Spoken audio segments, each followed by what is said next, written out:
Hey everybody, I'm Mama Baird and welcome back to my channel. Today it's kind of cold and dreary here in Montana. It's like a high of 38 I believe today. So I'm just going to be staying in the kitchen and doing some kind of little extra work that I needed to get done that I've been putting off, and I'm just going to get it all done today. I have making brown sugar on the list and breadcrumbs. I'm also going to be roasting a turkey, but that's going to be in a different video. So you haven't subscribed, now's a good time. Just saying. Alright, so first thing we're going to do is some brown sugar. It's super easy to make. Didn't know if you guys even know that you can make your own brown sugar, but it is really just sugar and molasses. We're going to mix this up in our mixer until we get the consistency that we like, and that's it. So I'll get you in close and we'll see what I'm doing. So I have just a 4-quart container of organic cane sugar. One of the good things about making stuff at home and by scratch is that you get to control the ingredients. So we got our sugar in there and we're just going to slowly drain in our molasses. Well, that was almost not slowly.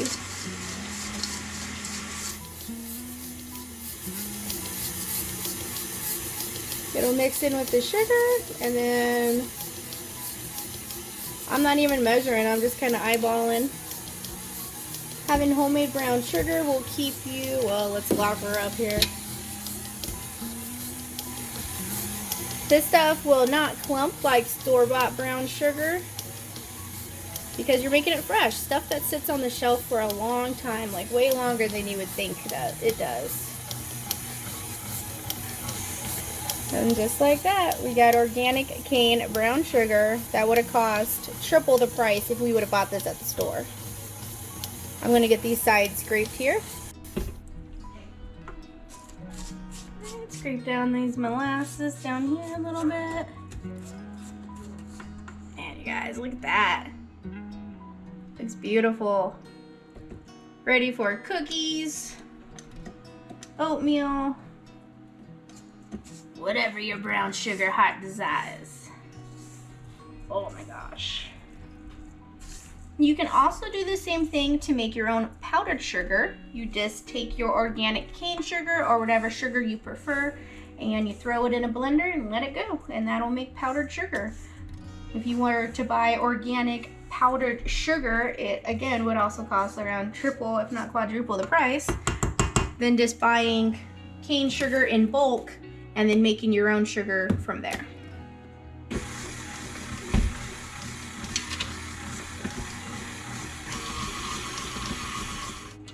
There we go.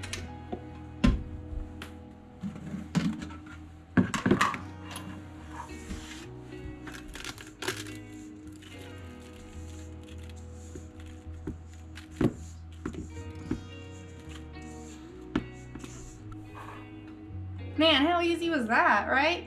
Now I'm gonna do this one more time and just go ahead and fill up my container. If I'm doing it, my bowl's dirty, might as well go ahead and make enough to last me a while. So I'll do one more and then I'll bring you back when we're done. All right, brown sugar, check. Look at that, nice big 4 quarts of brown sugar. I had to squeeze it in there a little bit, but that's beautiful. Got a glob of molasses there. It's gonna be good at a cookie. Alright, next thing I'm going to be working on are some breadcrumbs. It's another thing that you can make from scratch at home with ingredients that you have. I have a bag of bread ends and random bits that might be getting ready to go bad that I'm not going to use. I put those in the freezer in one of the bread bags that it comes in and just keeps that till it's full, and then I get a dehydrator load full, or I feel like clearing out my freezer and I want that space. Then I'll go ahead and make a batch of breadcrumbs. So you just use a dehydrator. If you don't have a, whoa, ninja skills right there. So if you don't have a dehydrator, you can use your oven. You just put your oven on the lowest setting and just go till they're dry. I have like brioche hot dog buns in here. I got the ends of some wheat ones. What else I got in here? You know, here's some more, mostly ends to like sandwich loaves. Texas toast. I got rolls in here. So pretty much whatever bread I'm using doesn't really matter, and it just makes a good variety of a breadcrumb to have the different types of breads in there. And this is just leftover food that normally would have gone to waste. Then I'm making my own breadcrumbs. So what we're gonna do is we're gonna put this in a blender or a food processor, and that's it. So let me bring you in close and I'll show you what I'm doing. I got my Vitamix here and I'm just gonna take my bread crumbs. Whoa, my bread ends. Whoa, they're super dry.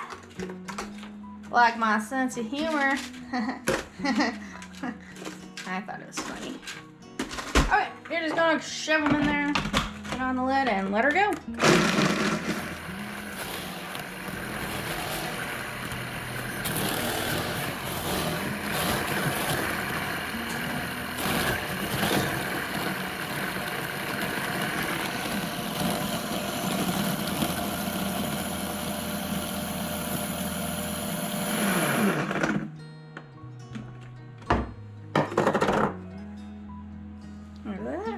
Breadcrumbs.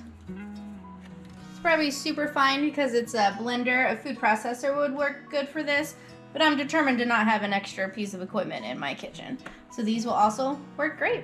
Add some butter to these and put them on top of a casserole and there you go. This is also a good time to add any kind of seasonings. If you want like Italian breadcrumbs, then you would add Italian seasoning and just pulse this up and there you go. So I'm gonna keep adding this and see how much I make.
Well, that whole load of bread ended up making a little over 2 quarts of breadcrumbs. I am gonna put these in mason jars and probably stick these in my freezer just to make sure. I don't quite know if they're good on the shelf or not. What do you guys think? Since it is dehydrated, probably should be good, shelf stable, but I'll look into that and let you know. So I got these going and I also got quite a mess to clean up. Good thing I just swept my floor, huh? So let me clean up and then I'll tell you what we're doing next. Hey everybody, it is the next morning. You saw yesterday we prepped the brown sugar and the breadcrumbs. That's pretty much all I got done with that turkey, but I did want to add an extra bit to this clip, so I'm going to be canning up some banana bread, and I wanted to bring you guys along and show you how I do it. Now this is considered rebel canning because the USDA has not tested canning bread and suggests that you do not do it. However, I'm doing it anyway. So I'm going to be canning some banana bread. I'm going to bring you along and show you how I do it. So let's get started. I have 24 pint-sized jars, cleaned, sanitized, ready to go. I don't know quite how many I'm going to use, but I got 24 prepped. Rather have too many prepped than not enough. The recipe I'm going to be using is this Aloha quick bread. I will also put it in the description box below.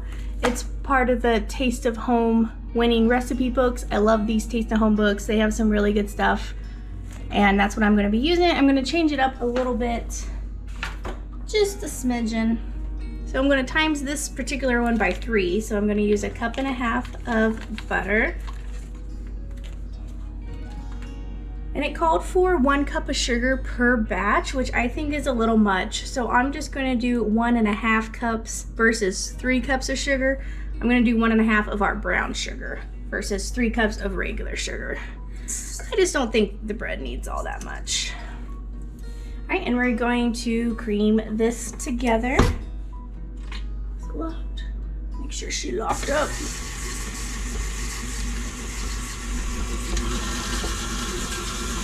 Hey, get down there, butter. She butter cooperate, you know what I'm saying?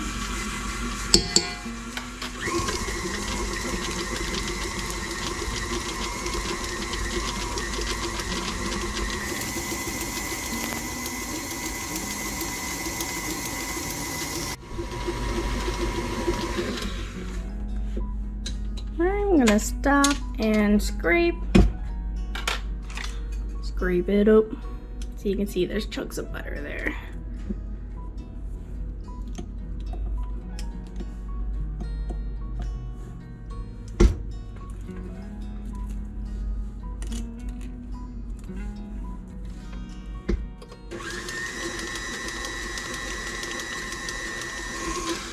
Alright, now that that's all mixed up, we're gonna do eggs. I'm gonna go ahead and crack all 6 eggs into the one container.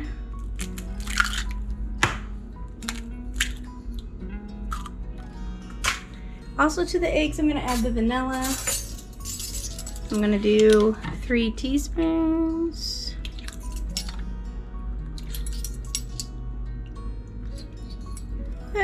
Four teaspoons. Very sorry if you see shadows and stuff, kind of dark here. It's early in the morning. Okay, so just one at a time. Boop. Mix that in.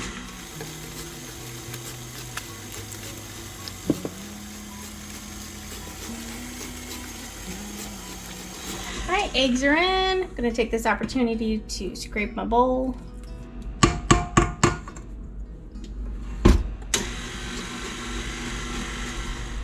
If you're bananas for Mama Bear, make sure you like this video, subscribe to my channel, and press that notification bell so you'll know every single time I post a new video. Alright, let's get this in. Okay, at this point we are going to go ahead and add our bananas. It needs a cup, which I have about 6 cups here. It's a little overfloweth. So I'm just going to go down to my 3-cup mark. Find it, yeah, about right there. Looks like I might have to make another recipe. I was gonna 6 times this, but my Kitchenaid won't be able to handle all that pressure.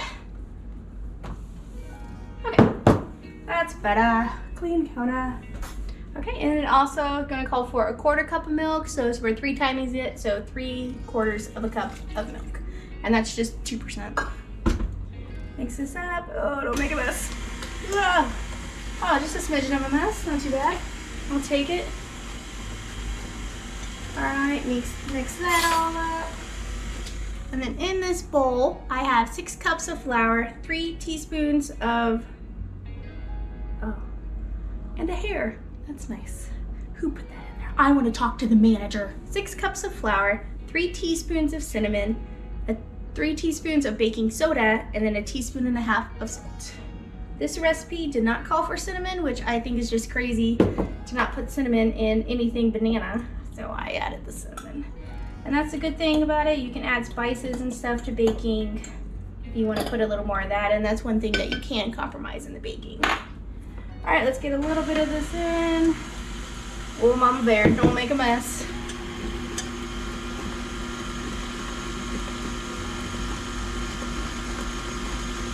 I wish it would go slower, but this is as slow as it goes.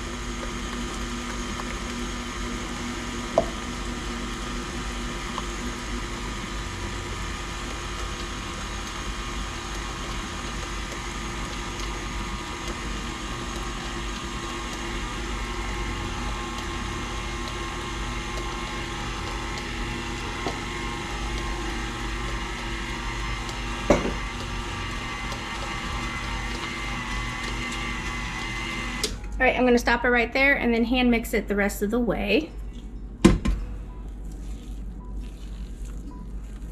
All right, this recipe also called for crushed pineapple because it's kind of an Aloha. It's the Aloha bread. So I'm doing 1.5 cups of pineapple. And then it calls for coconut flakes. I have a smidgen of this crushed coconuts. I'm just gonna add that in there. This would also be the time to add any nuts or chocolate chips, if you want to add those to this. Just gonna fold this. So folding means you take your spatula up, you spin it, and then this edge gets pushed back down in there. Spin your bowl, rotate your spatula, fold it back down.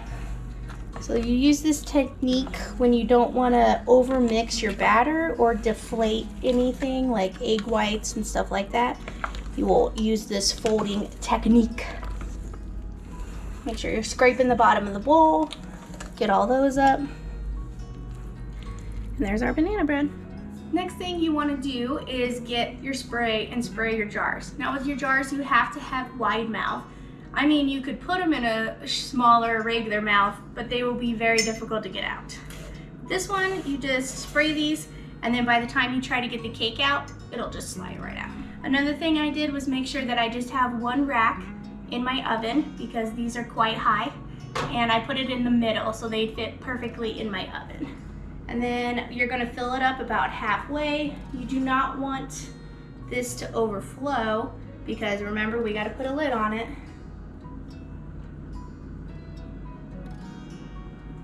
Okay, fill it about halfway, like so. And we're gonna do all of them like this.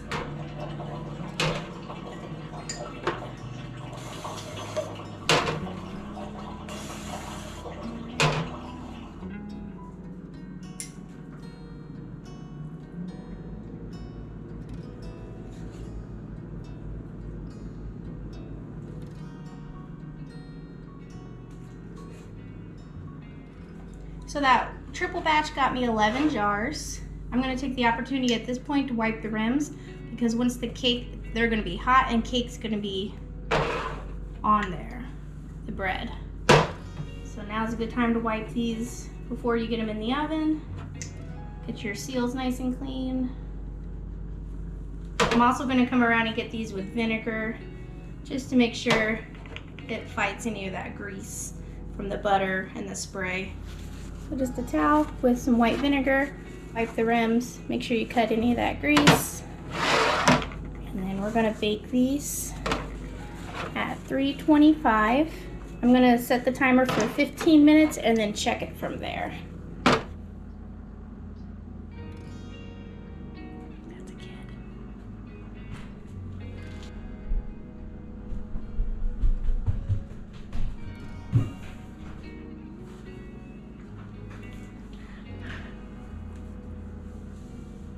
No, I didn't hide from my son. Psh.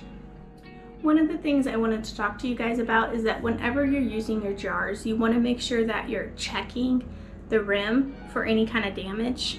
You can see right here, I'll show you a close-up on it, but there's a chip here on the edge of the jar.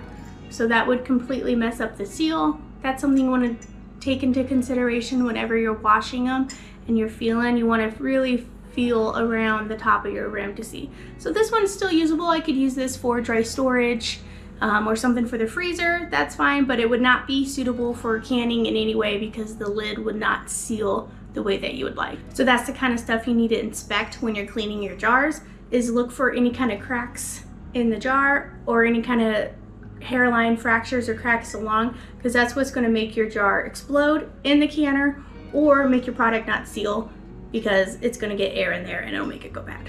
So just something to watch out for. I went ahead and made a second batch because I really wanted to use up all those bananas and get these jars filled and get them on my shelf.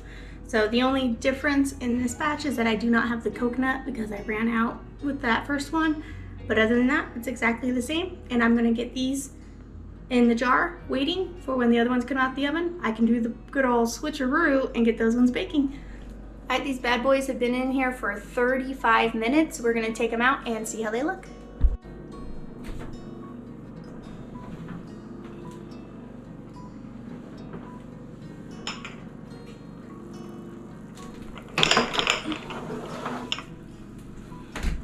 Be super careful taking this tray out because it's hot. All right, so I'm just got a toothpick here. Not clean. That one's clean. So I do more of a poke test for me. Yeah, they're still kind of squishy. Squishy, squishy. So they're gonna go in for, let's do 4 more minutes. Oh, some of that. Dang it, burn myself.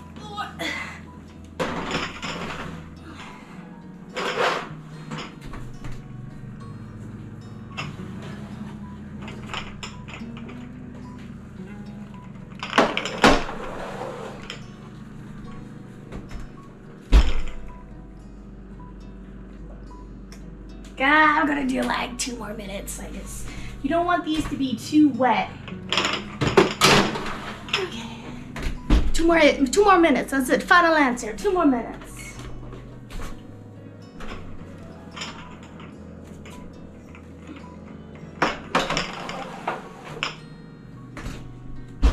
Okay guys, they're done. How you can tell is when you touch it and it's firm and it kind of bounces back at you. That's how you know. I never liked the toothpick test. That's how I do it. You can see it's all nice and golden brown. Last time I got my bottoms a little dark, but my bottom don't look too dark today. All right, so as soon as they come out, your ring, try not to drop them on the floor, but clean ring, clean lid, fingertip tight, and you're gonna put them on as soon as they come out, and we'll start lining them up here. So this one's kind of popping out just a little bit. You just put the lid on there, and I had to shove it on down there, it'll work. Okay. All right. Space that top. You guys know I'm a lid reuser, so I'm reusing my lids. Especially nowadays, wide mouth lids are so hard to find. And the heat from the jar will seal these. No problem. All right, there they all are. And we're gonna let these sit for about 12 hours, 12 to 24 hours, and I'm gonna get the other ones in.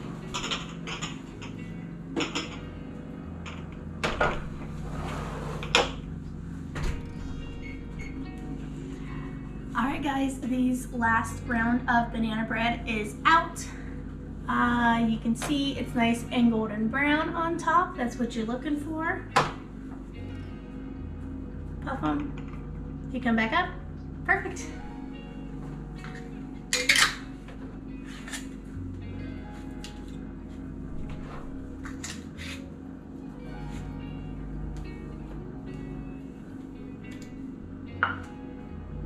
You hear that? One's already sealing.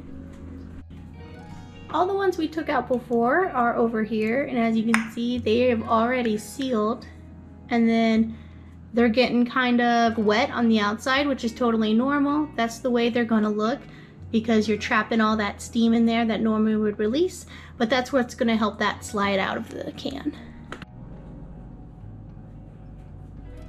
And just like that, we got homemade banana bread in a jar that we can put on our shelf and keep for a year, up to 2 years. My last batch I did back in August. It is now April. So it's been 8 months since my last batch, and it is just as good, and it was time for some more. So banana bread in a jar. You can do this with cornbread, cakes. I've seen all kinds of things done with this. The banana bread is the only thing that I have done. If you have done other breads, will you please let me know in the comments below. Thank you so much for watching, and I'll catch you next time on Mama Bears. This bread is bananas. B-A-N-A-N-A-A.